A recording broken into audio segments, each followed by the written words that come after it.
Hey guys, LevelCap here. Today is Monday, which means it's time for an episode of Loadout, the series where you guys, the viewers, get to pick a gun and customization for me to use. The way you do this is you leave a comment down below letting me know what kind of weapon and accessories you'd like me to run with, and I will pick one of the top rated comments for the next week's episode. Today's top comment comes from El Matador. He says, the Battlefield 2 themed Loadout MEC Spec Ops kit, the AKU-12, only with reflex sight and desert spray camo, to resemble the Battlefield 2's AKS-74U.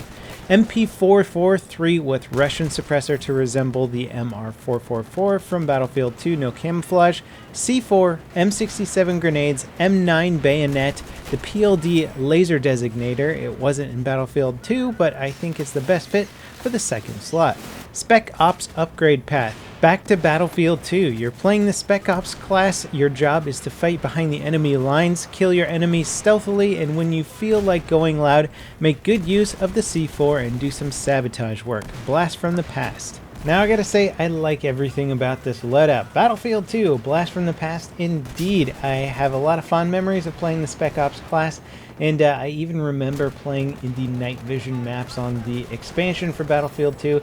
That was so much fun. A lot of people remember that, but BF2 actually had a lot of cool features that people are asking for nowadays. That seems to sort of be the case with a lot of old school games. We seem to have forgotten what they have done with their expansions and with their features, and now we're coming full circle to offer some of those features once again with some of the new nighttime maps that are coming out soon in the summer patch, I believe. Now, part of the reason behind making Carbines a universal weapons class is that in Battlefield 3 people complained that they could no longer play as the Spec Ops class, which was definitely a favorite of some people. Just imagine a guy in Battlefield 2 with a Carbine and C4, and that's pretty much Spec Ops, Special Operations. You kind of got all the cool gadgets and the infiltration perks and that kind of thing, and that was the role you played. And it's part of why the Recon class got the Spec Ops field upgrade path in Battlefield 4, because they intended for people to play the Recon class in this manner, this specific manner that I'm playing it right now. And it is really a fun way to play the game, and this is an incredibly effective class, especially on rush game modes.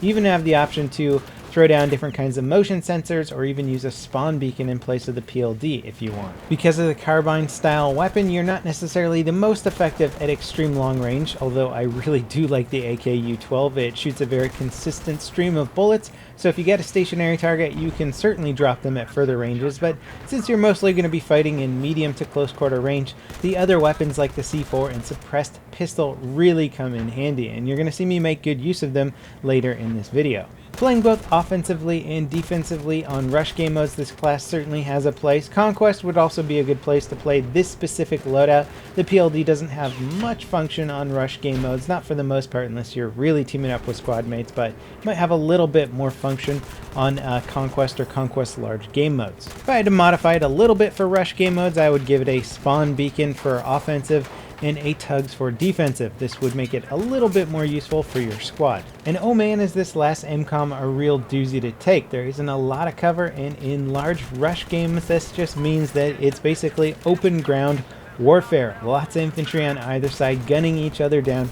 It can be very hard to get in there. You really have to get in there with basically a wave of force. You can't just sneak in there with one squad, they'll disarm it. You have to completely overpower the defending side, and if your team doesn't understand that from the beginning, then you're going to waste too many tickets by the time you do understand it, and you won't win the round. Switching over to a little bit of Siege of Shanghai Rush, we're playing on the defensive side, and the assaulting team is just barreling through. They have no regard for their own life because I think they're pretty confident with being able to win. I joined in on the second set of MCOMs, and imagine they took the first set pretty darn quickly because they are just barreling through, and there's little we can do to stop them. They keep pushing us back and back and back. We almost stopped them on the last set of MCOMs. I think we're starting to turn the tides a little bit, make them think twice about peeking any corner, but it wasn't quite enough in the long run, and playing a rush game with tons and tons of tickets can sometimes just give the attacking team too many chances to set that MCOM and defend it.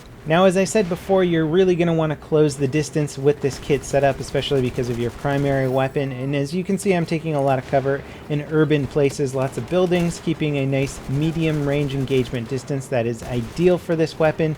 And here again, as we get pushed back, they're coming through the smoke here, and I'm just trying to keep it medium range, doing my best. I don't have the greatest cover here, so if they come out in force, I'm screwed. I'm relying a bit on my teammates to try and equal out the damage here, because the rate of fire on the AKU-12 is not particularly great. It's not horrible, but certainly not going to outdamage most weapons you run into. There were a few moments where I really wasn't enjoying the reflex sight, just being very used to the Coyote and the Cobra sight. That minimal metal housing around there does give me greater visibility, and there's just moments where I was like, you know what, that some guy could be running up in the metal housing here or moving behind the metal housing, and I'm never going to know they're there until it's too late. There's a few times it got me killed, but ultimately it shouldn't affect your performance too much. There's just sometimes when you run into a situation where you're guarding one doorway or one angle, and the housing on it blocks off a very key area that you also need to guard, and that is really the only time I'm annoyed with the way the reflex sight performs compared to other sights. But here we are on the assaulting team on Zavad 311, and I'm about to make some good use of that C4. Detonate it here, getting a triple kill. Didn't even see where the guys were, I just kind of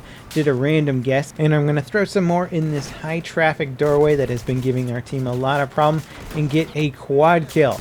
Man, is this useful on a 64 player game of Rush. This next sequence here is moved up a little bit, and it is one of my favorite examples of just going from primary to secondary to whatever gadgets you have available. Run out of ammo with the primary, switch to the secondary, get another kill and a kill assist, and switch to C4 for the very last kill. Rarely does this progression from one weapon to another work so seamlessly, but in a 64 player game of Rush where things are so chaotic, it sometimes can. Now we're working on the second set of MCOMs, already got one of them, trying to move up to the last one here. The enemy team is just using this building really well for cover, so I'm going to try and blow up some of it, moving into the enemy lines there, trying to just decimate them.